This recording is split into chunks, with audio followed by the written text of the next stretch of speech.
muito sobre a eternidade, mas o nosso conhecimento é muito raso sobre como será na eternidade. Há muita discussão de como será, como vai ser a vida lá. Será que eu vou conhecer as pessoas ou não? Como será a minha memória? Você já se encontrou nessa pergunta ou não? Só eu? Só eu, irmãos? Ou alguém também já ficou se perguntando como será lá? É uma dúvida interessante. E a Bíblia não fala muito sobre esse tempo. Mas há algo que a Bíblia diz, e a qual o apóstolo João teve uma visão interessante, sobre a Nova Jerusalém. Então, o que nós sabemos que também terá lá, é uma cidade de Deus, se assim eu posso dizer. Então, haverá um novo céu e uma nova terra, e uma cidade lá. Então, Apocalipse 21, abra sua Bíblia aí, em Apocalipse, no capítulo 21.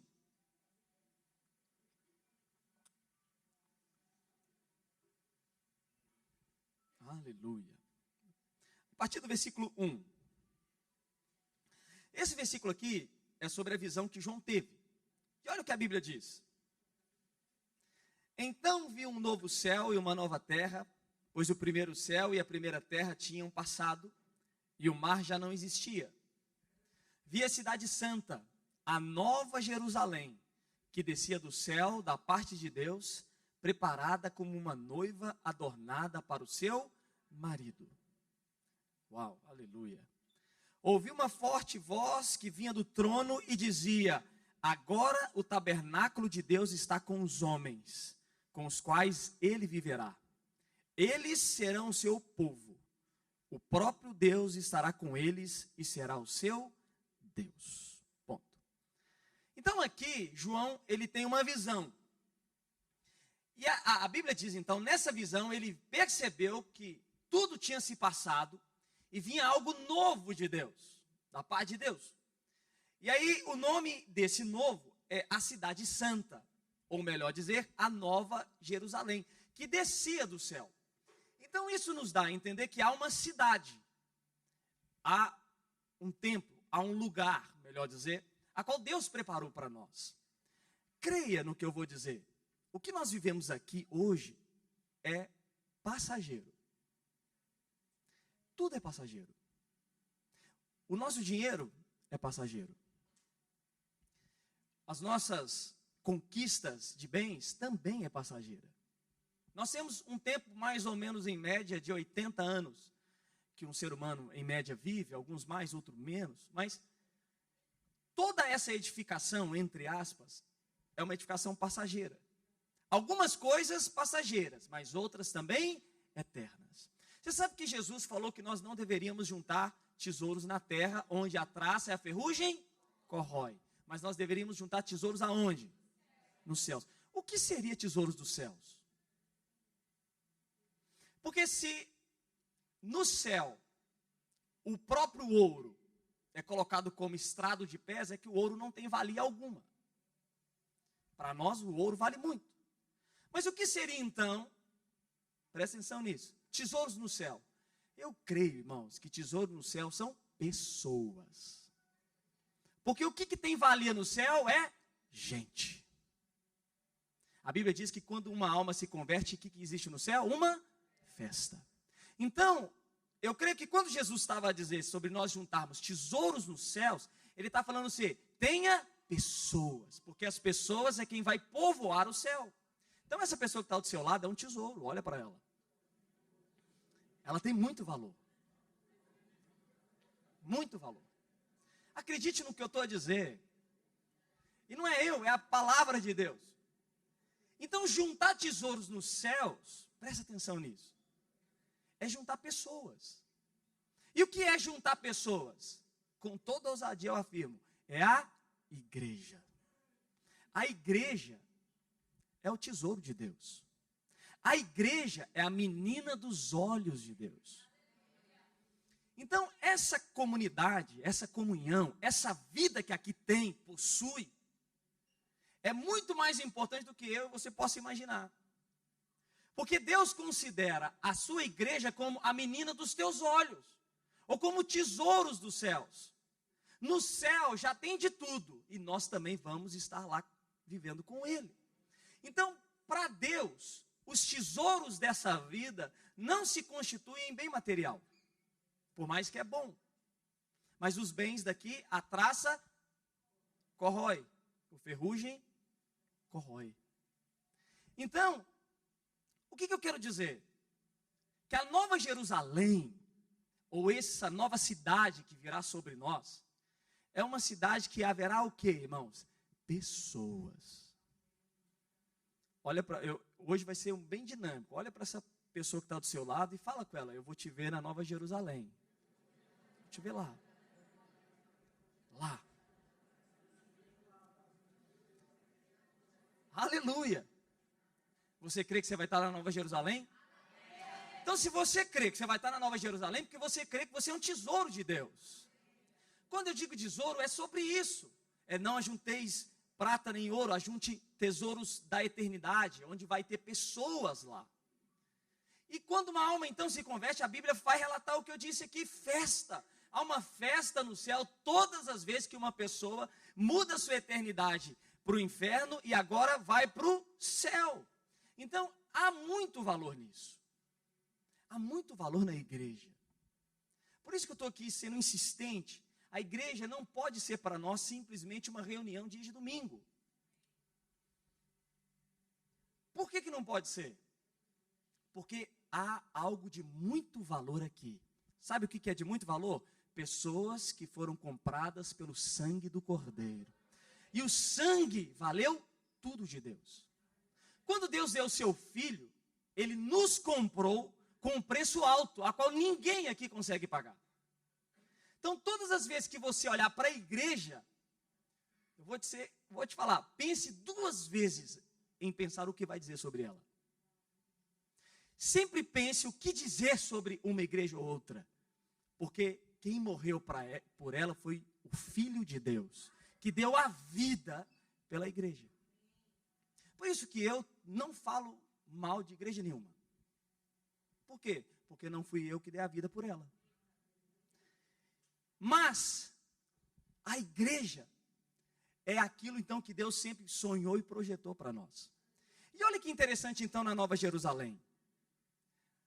A Bíblia vai falar, e eu vou ler o versículo aqui, sobre como é um pouco essa Nova Jerusalém. Interessante que na Nova Jerusalém, ou então nesse novo tempo de Deus, não haverá templos, não haverá prédios. Então será um pouco diferente da estrutura que a gente imagina aqui. Porque aqui nós temos prédio, temos templo, temos uma forma. Mas a Bíblia fala que não haverá isso. Haverá uma outra coisa. Então, abre a sua Bíblia aí. Continua no capítulo 21. Lá no versículo 12. Lá no versículo 12, João então tem uma visão de como é essa nova cidade. De como será essa estrutura. E aqui então a gente tem uma ideia de como será essa cidade santa que vai descer dos céus adornada. Lê comigo aí e acompanha o capítulo 12, o versículo 12. Tinha uma grande e alta muralha com 12 portas e 12 anjos junto às portas. Para aqui. A Bíblia diz então que na Nova Jerusalém vai ter muros, muralha. Mas vamos pensar uma coisa junto. Se aqui, nesse novo tempo, não vai ter mais diabo, o pecado também não haverá. Haverá agora um novo tempo, um novo céu, uma nova terra. Para que vai existir muro? Porque para que serve um muro? Para que às vezes você coloca um muro na sua vivenda? Para proteger aquilo que está dentro. Então, quando você constrói um muro em volta da sua vivenda, é porque você quer proteger não só a casa, mas tudo que está ali dentro. E você também está demarcando o seu território. Então, se nesse novo tempo, que o novo céu e a nova terra vêm, e essa cidade desce, qual seria o real motivo de ter muro, sendo que não haverá mais o diabo? Já parou para pensar nisso? Então nós vamos pensar junto hoje. Mas continua, olha. Nas portas estavam escritos os nomes das 12 tribos de Israel. Havia 3 portas ao oriente, 3 ao norte, 3 ao sul e 3 ao ocidente. A muralha, ou muro, da cidade tinha 12 fundamentos. Olha, está dizendo de novo, a muralha, o muro tinha 12 fundamentos. E neles estava o nome dos 12 apóstolos do Cordeiro. Aí você começa a entrar agora pelos símbolos do muro. Mas o que eu quero frisar aqui é a visão de João em relação ao muro que existe nessa cidade. Como eu disse, irmãos, se já não há o diabo e nem as suas obras malignas nesse novo tempo, qual é o motivo para Nova Jerusalém ter muro? Cercar do quê? Ou melhor, proteger o quê? O que esse muro então simboliza para nós? Como eu disse, o livro de Apocalipse, ele também, em grande parte, é simbólico. Mas vamos continuar. Versículo 15. O anjo que falava comigo tinha uma medida com uma vara feita de ouro para medir a cidade, suas portas e seus muros. Olha, então há uma cidade, há um muro e há também porta. Fala comigo assim, cidade. Juntos, irmão, cidade, muro e porta. Há uma estrutura nessa cidade. Essa é a visão de João. Há uma estrutura aqui. Pronto, 16. A cidade era quadrangular, de comprimento e larguras iguais. Ele mediu a cidade com a vara. Tinha 2.200 quilômetros de comprimento. A largura e a altura eram iguais ao comprimento. Então agora o anjo começa a medir a cidade na visão. Ele mediu a muralha. E deu 65 metros de espessura, segundo a medida humana que o anjo estava usando. A muralha era feita de jaspe e a cidade de ouro puro, semelhante ao vidro puro. Olha que fantástico, essa cidade era feita de ouro, ela é feita de ouro. Sabe o que significa ouro na Bíblia? Divindade, algo divino. 19. Os fundamentos dos muros da cidade eram ordenados com toda sorte de pedras preciosas. O primeiro fundamento era ordenado com jaspe, o segundo com safira, o terceiro com calcedônia, o quarto com esmeralda, o quinto com sardônio, o sexto com sárdio, o sétimo com crisólito, o oitavo com berilo, o nono com topázio, o décimo com crisópaso. Opa, um bom nome aqui, ó. O 11º com jacinto e o 12º com ametista. Versículo 21 para concluir. As 12 portas eram 12 pérolas. Cada porta feita de uma única pérola. Então o que acontece aqui? Dentro dessa cidade, há muro. Nesse muro, há 12 portas. E cada porta da cidade havia uma pérola, que foi descrita nos versículos anteriores. Então toda porta da cidade tinha o quê? Uma pérola. A rua principal da cidade era de ouro puro, como vidro transparente. Amém? Feche seus olhos aí, vamos orar. Pai, obrigado pela tua graça sobre nós. Nós possamos hoje estar com o coração aberto, sensível, para ouvir a boa notícia da tua palavra. Nós possamos hoje, Senhor, ouvir a tua voz e sermos edificados pela tua verdade. Em nome de Jesus, amém. Irmãos, então, aqui é a descrição da visão de João. Como eu disse, a Bíblia não vai falar muito sobre a eternidade, mas uma coisa é certa: haverá uma nova cidade. Nessa nova cidade haverá muros, cidades e portas. Mas como eu disse, o que simboliza muro numa cidade a qual, entre aspas, e vamos entender assim, Deus governa e não precisa de proteção? Porque se a cidade é que Deus governa, você acha que precisa colocar um muro para proteger algo? Sim ou não? Não faz sentido. Primeiro que o diabo, que é quem arquiteta o mal, já não estará mais nesse novo tempo. Então, se ele não estará, não faz sentido criar um muro de proteção para algo. Então, nós precisamos entender o que realmente o muro simboliza para nós.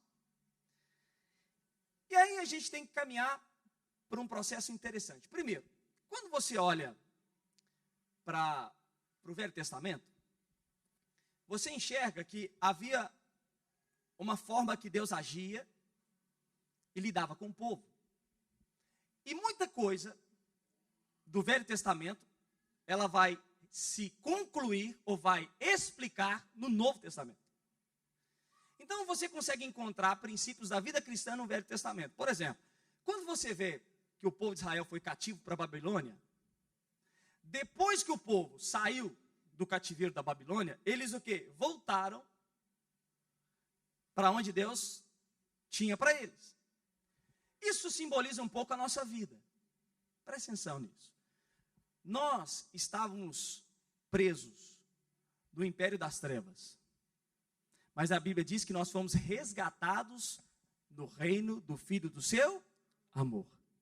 Então nós estávamos no império das trevas.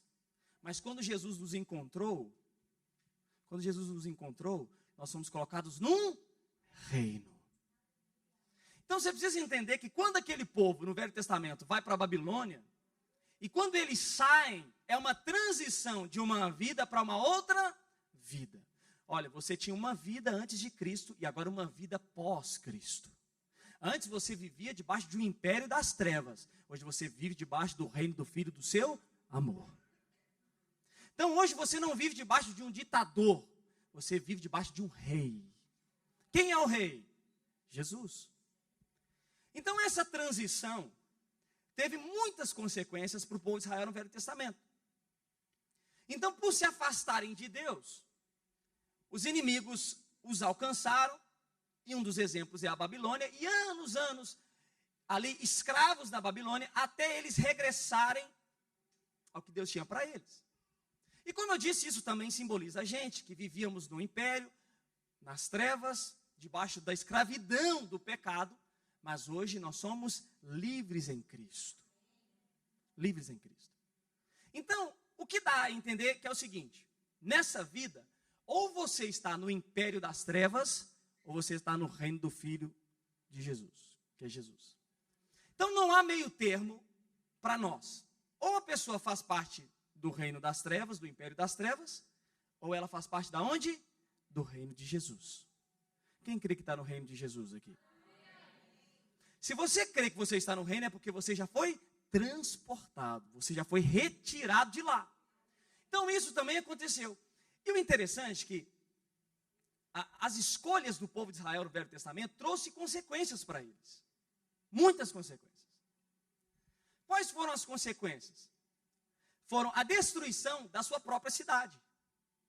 Por isso que quando você vai ler o livro de Esdras, lá oh meu Deus, me deu branco. Aleluia. Esdras mesmo. Qual que é o propósito da vida de Esdras? Vocês lembram? Reconstruir o quê? Não, Neemias é o muro. E Esdras?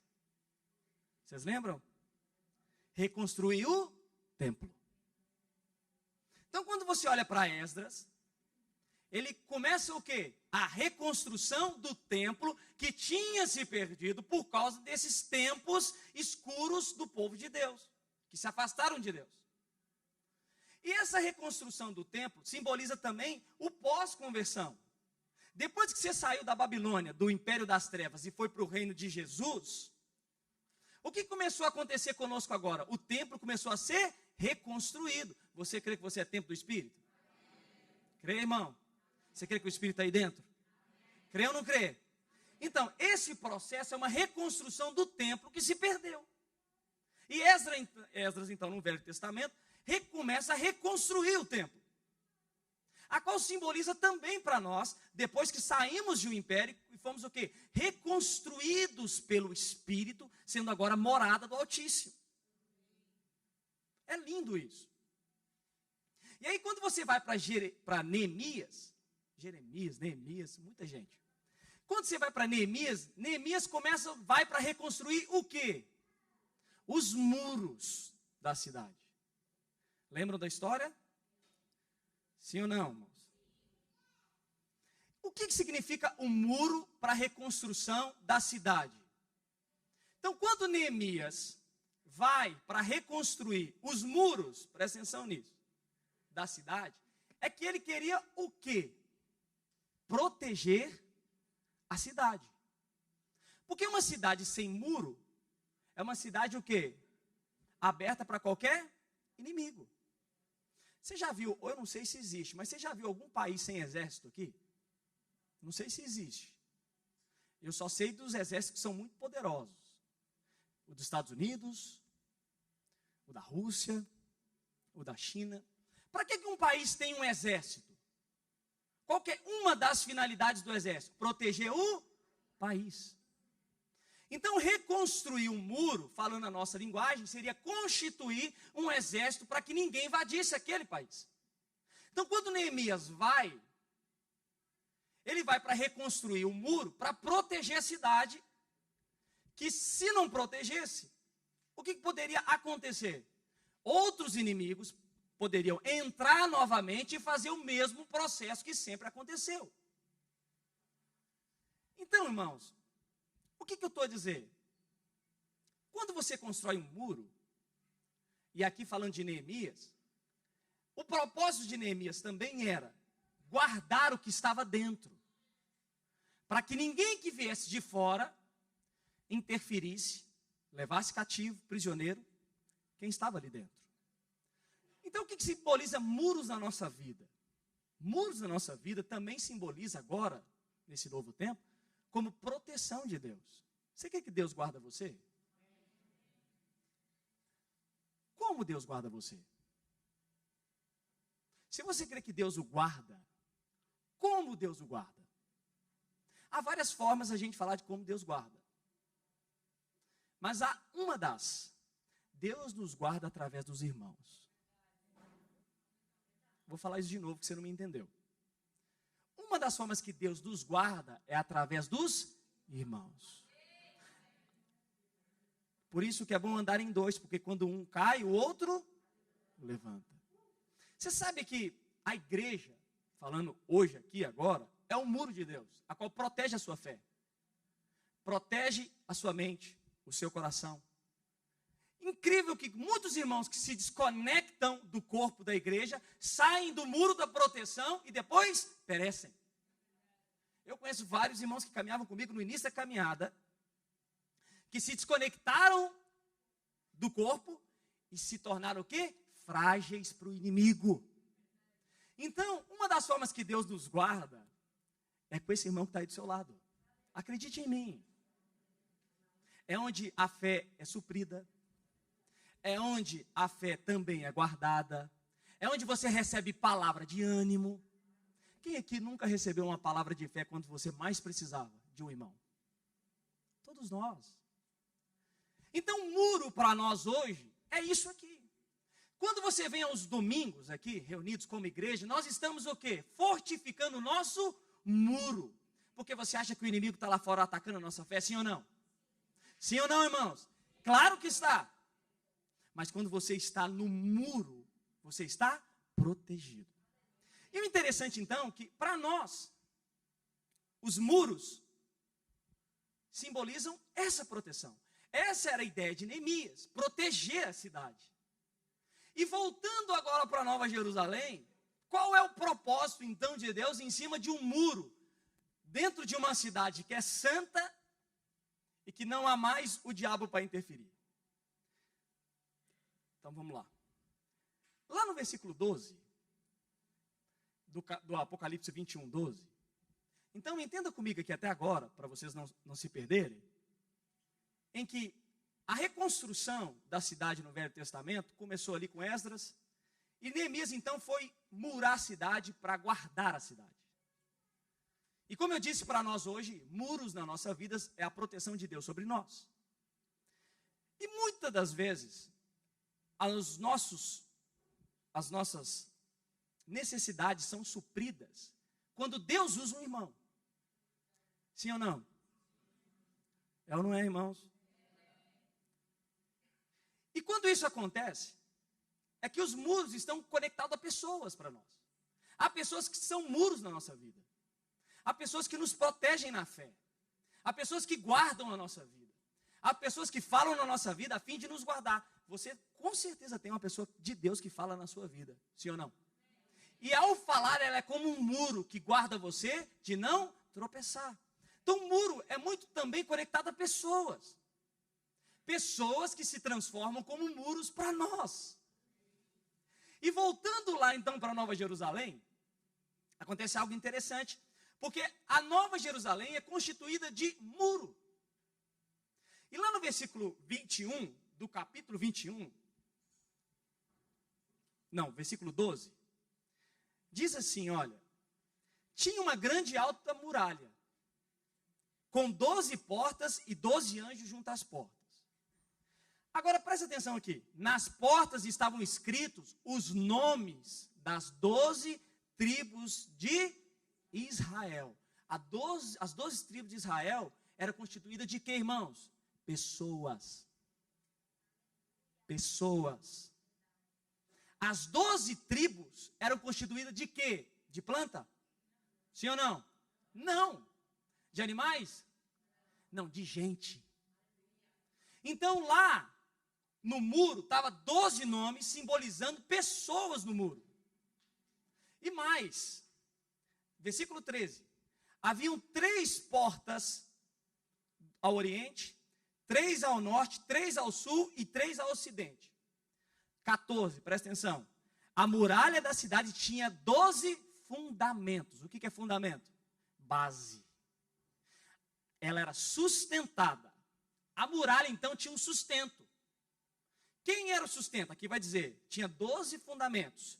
E neles estavam os nomes dos 12 apóstolos do Cordeiro. Então, havia nome no muro e havia nome no fundamento do muro. Havia pessoas que estavam na base e havia pessoas que estavam na linha de frente do muro, visível. Então, a relação que João tem e vê o muro é o seguinte: aquele muro tinha 12 tribos de Israel escrito, e a base, o fundamento, o que sustentava o muro, tinha 12, era o nome dos 12 apóstolos do Cordeiro. O que tem em comum aqui para a gente entender um pouco desse símbolo? Tem uma coisa em comum aqui: pessoas. Sim ou não? A Bíblia deixa claro que no muro tinha relação com pessoas. E no fundamento tinha relação com pessoas. O que isso quer dizer para nós? Que a relação do muro tem a ver com os frutos do relacionamento que nós possuímos. Naquele muro, a base e todo muro em si era constituído de relações entre o quê? Tribos, como as 12 tribos de Israel, como os apóstolos. O que nós podemos entender aqui? Que aquele muro era constituído de quê, irmãos? De pessoas. De pessoas. Eu não sei se você está entendendo onde eu quero chegar com isso. Mas o muro da Nova Jerusalém era constituído de pessoas. E hoje eu queria falar rapidinho aqui sobre relacionamentos. Na Nova Jerusalém, os muros eram constituídos por relacionamentos sólidos, importantes, edificantes, como um símbolo de que naquela cidade, os nossos relacionamentos é que protegiam todo o resto. Na Nova Jerusalém, o que protegia a cidade, entre aspas, era o fruto dos relacionamentos que foram criados entre as 12 tribos de Israel no Velho Testamento e também os 12 apóstolos de Jesus no Novo Testamento. Isso nos mostra o quê? Que o fruto das nossas relações está conectado também à proteção da nossa vida. Na Nova Jerusalém, as proteções eram conectadas a isso, a pessoas. Os muros, então, simbolizam isso, as relações e as alianças que nós fazemos. Você tem uma aliança com alguém? Quem é casado aqui tem uma aliança com alguém? Tem muita gente casada aqui hoje? Aleluia. Eu acho que dá para ter um grito mais forte, né? Então, a aliança que você faz hoje, a forma que você vive hoje, as pessoas a qual você se conecta hoje, está também ligada às proteções diárias da sua vida. Você não entendeu isso ainda? Há pessoas que te impulsionam a crescer. há pessoas que não te impulsionam a crescer. Há pessoas que querem ver você bem. E eu vou dizer a verdade, há pessoas que não querem ver você bem. Sim ou não?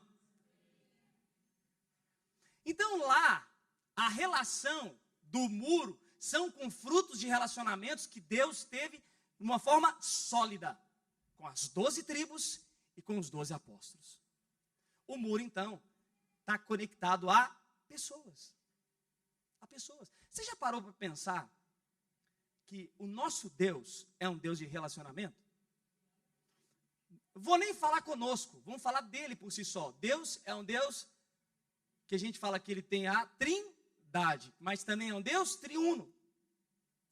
Pai, Filho e Espírito. Deus se relacionava entre si antes de tudo. Então Deus preza por boas relações. Você acha que se relacionar com o pai é bom? Sim ou não, irmãos? Você acha que se relacionar com o filho é bom? Ixi, esse sim foi. Você acha que relacionar com o filho, Jesus, é bom? E você acha que se relacionar com o Espírito Santo é bom? Então Deus criou as suas bases de relação em si mesmo, onde os frutos da relação, do relacionamento de Deus, eram o Pai, o Filho e o Espírito Santo de Deus. Uma base de relação sólida, forte, eficaz, unida num só propósito. Então, nós entendemos aqui, e eu estou caminhando para o fim, que a base do muro, e o muro em si é relacionado a pessoas, a gente, a tribos, a apóstolos. Mas há uma outra coisa nesse muro, que é uma porta. E nessa porta, há uma outra coisa que é uma pérola.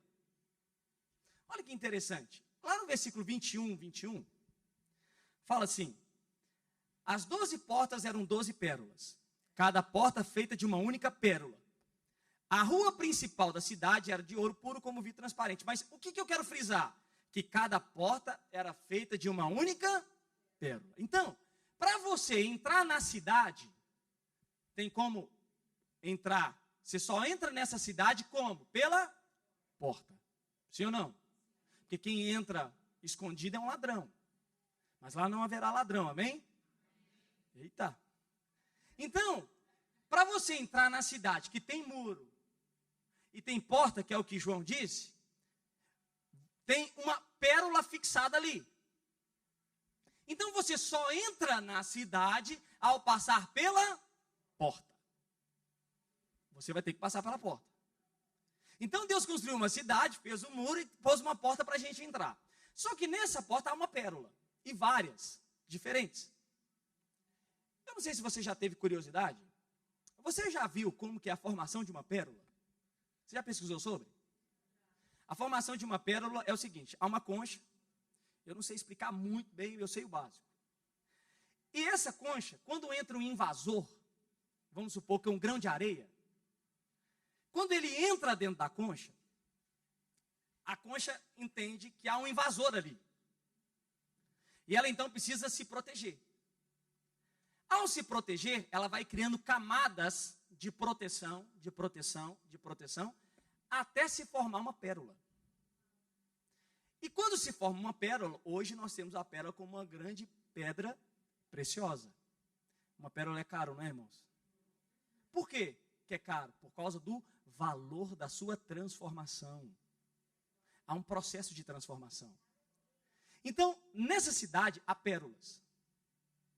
Pérolas que podem nos trazer o entendimento de algo que chegou de uma forma, mas foi transformada dentro de uma concha. Então, todas as portas ali, havia uma pérola para nos mostrar o quê? Que todos que entram aqui foram transformados pela concha.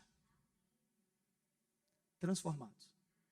Então, quando você chegava no muro, você via pessoas, você vê a base de pessoas, e quando você entra na porta para chegar na cidade, você vê que o símbolo de uma pérola é um símbolo de transformação. De algo que chegou de um jeito, mas foi transformado em outro. Algo que não tinha valor algum, que é um grão de areia, mas que saiu agora como uma pérola preciosa. Então, qual é o valor de um grão de areia? Quase que nenhum. Mas qual é o valor de uma pérola? Muito valor. Então, quando você encara uma pérola na porta, o que você entende? Que as pessoas que entram na cidade são as pessoas que foram o quê? Transformadas pelo Espírito de Deus. Saíram do império e foram para o reino do Filho. E agora no reino do Filho, o Espírito trabalha aí. Você crê que o Espírito está aí dentro? Sabe o que Paulo falou com 2 Coríntios 3,18? Olha que lindo isso. E todos nós, com a face descoberta, contemplamos a glória do Senhor. Segundo a sua imagem, estamos sendo transformados com glória cada vez maior. O que ele quer dizer? Estamos sendo transformados de glória em glória, a qual vem do Senhor, que é o Espírito. O que Paulo está a dizer com a igreja de Corinto? Nós estamos sendo transformados de glória em glória pelo Espírito de Deus. Para quê? Para que a gente possa entrar na nova Jerusalém. Então, todos nós que estamos aqui, estamos sendo transformados pelo Espírito de Deus. Você crê nisso? Por quê? Porque você já está no reino de Jesus. Se você nasceu de novo, você está no reino de Jesus. E estando no reino de Jesus, você é transformado de glória em glória. Então, o que acontece aqui? Nós éramos como um grãozinho de areia. Nos conectamos à concha. E essa concha começou a nos revestir. O que a Bíblia diz? Que nós somos o quê? Revestidos de Cristo. E na medida que a gente é cada vez mais revestidos de Cristo, de glória em glória, nós somos transformados. Então, nessa nova cidade, as pessoas que entram por ela são pessoas transformadas pelo Espírito de Deus. São novas pessoas. Você crê que você é uma nova criatura? Vou te perguntar de novo. Você crê que você é uma nova criatura? Sabe o interessante? E eu concluo. Que as portas e os muros estão conectados. Percebe? Não tem como colocar uma porta sem ter um muro para sustentá-lo. Mas também não tem como deixar o muro e não colocar portas para segurar. Portas e muros estão conectadas. O que isso quer dizer? A nossa transformação está conectada às pessoas a qual nós nos relacionamos. Acredite em mim. Acredite em mim. As proteções da nossa vida são feitas, as transformações, as conchas de Deus na nossa vida estão conectadas a quem? As proteções, aos muros, às pessoas que Deus acrescenta em nós. Ali naquela cidade, os muros simbolizavam pessoas e a pérola simbolizava a sua transformação. Ao passar pela porta, você também passava pelos muros em sua volta. Por quê? As pessoas na nossa vida é que geram a preciosidade de Deus em nós. Em nós. Por isso que a sua célula é muito mais importante do que você imagina. Os irmãos que te cercam é muito mais importante do que você imagina. Sabe aquele irmão, o seu líder, que te liga insistentemente para ir para a célula? E você, às vezes, desliga o telefone, pega o telemóvel assim e fala, não estou vendo. Sabe por que ele insiste? Porque ele é uma proteção no seu ministério e na sua vida. E ele quer te ver crescer, avançar e tendo uma vida fluindo com o Senhor. Sabe aquelas mensagens de vamos ao culto domingo de manhã? Sabe aquelas insistências de irmãos que nos chamam para isso? Você pode às vezes não considerar como valia, mas para Deus há muito valor em pessoas que se transformaram em muros para nós. Hoje é dia de reconhecer pessoas assim na nossa vida. Pessoas que nos guardam, nos protegem e são agentes de Deus para nos transformar de glória em glória. Por isso, irmãos, nunca despreze as relações de Deus em sua volta. Nunca. Nunca despreze. Nunca despreze muros. Pessoas que Deus colocou na sua vida para o guardar. Para proteger a sua fé. Porque ao desprezar isso, você está desprezando a transformação da concha. Porque a concha é a igreja. E a película que envolve é o Espírito. E à medida que nós estamos conectados à igreja, envolvidos pelo Espírito, nós somos transformados de glória em glória. Então lá na Nova Jerusalém, sabe o que vai ter? Pessoas nascidas de novo, cheias do Espírito, que são já transformadas em sua plenitude para viver em comunhão com o Senhor. Então essa nova cidade, ela é constituída assim. Nós vamos chegar, e isso é eu que estou a dizer, e vamos perceber que a cidade é fundamentada em relações, em gente, em pessoas, em propósitos, em alianças, em conexões, em cuidados, em zelos. Vamos olhar para o fundamento da cidade, vamos ver que pessoas estavam lá como fundamentos, que edificaram a nossa fé, que cuidaram de nós, que investiram, que supriram a nossa fé o tempo todo, mesmo quando nós não queríamos às vezes. E quando olhamos para os muros, aleluia. Quando olhamos para os muros, vamos olhar pessoas que foram base para nós na edificação, para que nós pudéssemos, ou vamos poder, é claro, entrar pela cidade transformados pelo Espírito, através de pessoas que foram usadas como uma concha de Deus na nossa vida, para nos transformar de glória em glória. Isso é a igreja. A igreja é a concha de Deus, onde você é transformado nesse lugar de glória em glória. A célula é a concha de Deus, onde você é transformado de glória em glória. Pessoas são usadas para proteger o seu ministério, a sua vida da parte de Deus. Você crê nisso? Então ninguém falta a célula essa semana. Aleluia! Por que ninguém falta a célula essa semana?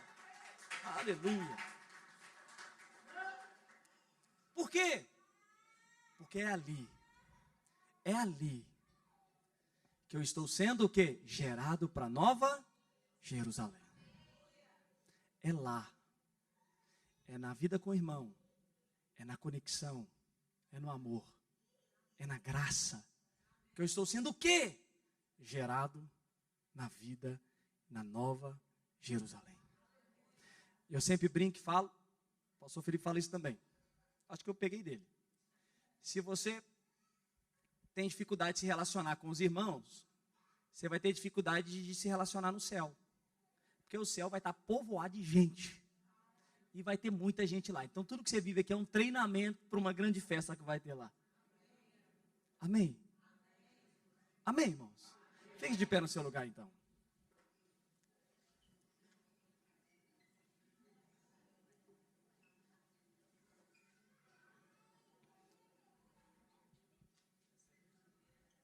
Aleluia. Pode subir. Olha aqui para mim.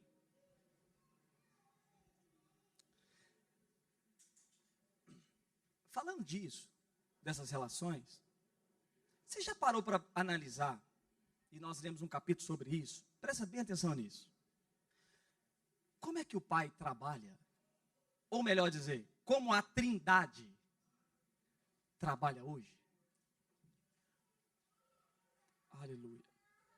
Você já viu como que é?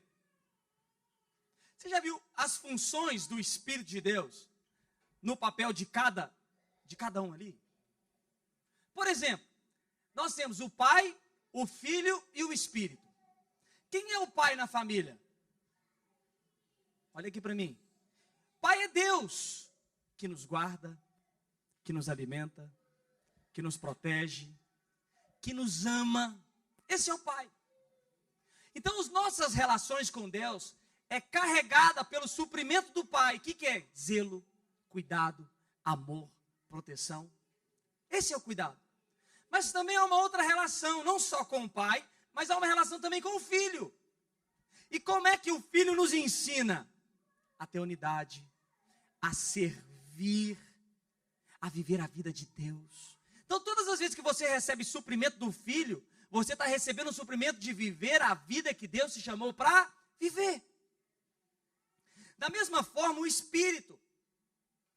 Há uma relação também com o Espírito, que é através do poder de Deus.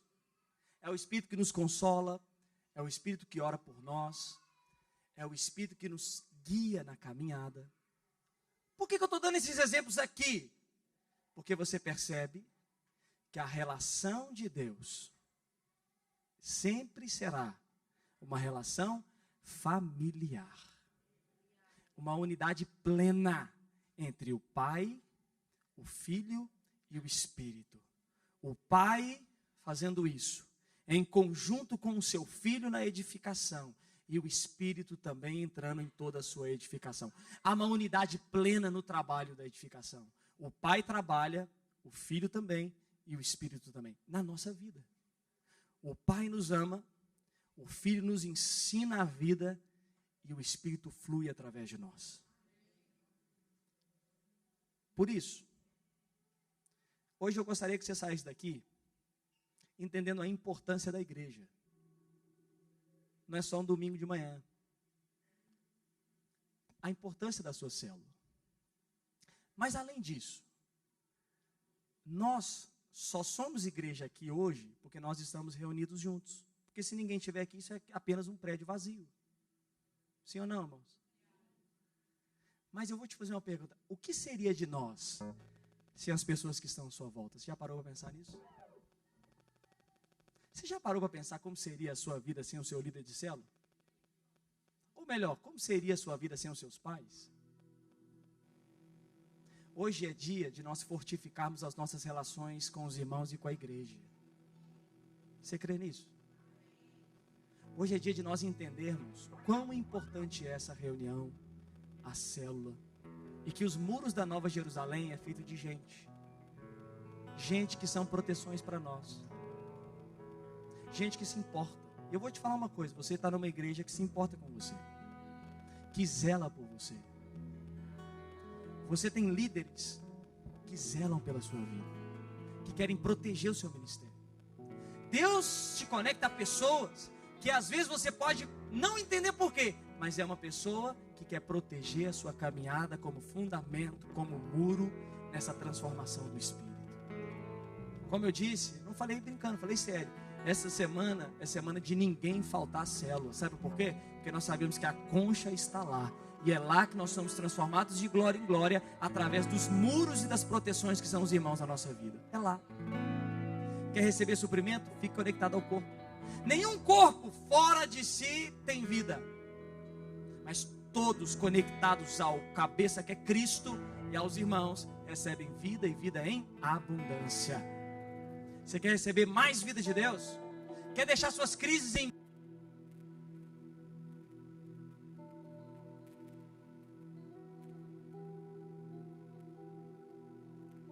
Som. Aleluia. Então, você quer receber isso?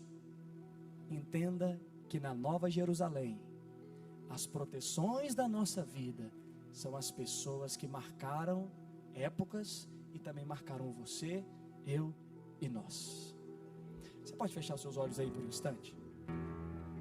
Eu queria fazer uma oração antes de nós adorarmos. Eu queria que você se recordasse aí na sua mente pessoas que são muros para você, lembrasse delas agora. Mas eu quero que você recorde dois tipos de pessoas: as pessoas que ficaram como fundamento, ficaram lá atrás no início. Essas são as pessoas que fundamentam, que nos consolidaram. Mas também pessoas que hoje protegem a nossa vida. Protegem a nossa vida. Se recorde delas aí, nome por nome na sua mente. Que às vezes está ali, você não entendeu ainda a função dela, mas eu estou te revelando hoje. É para proteger você.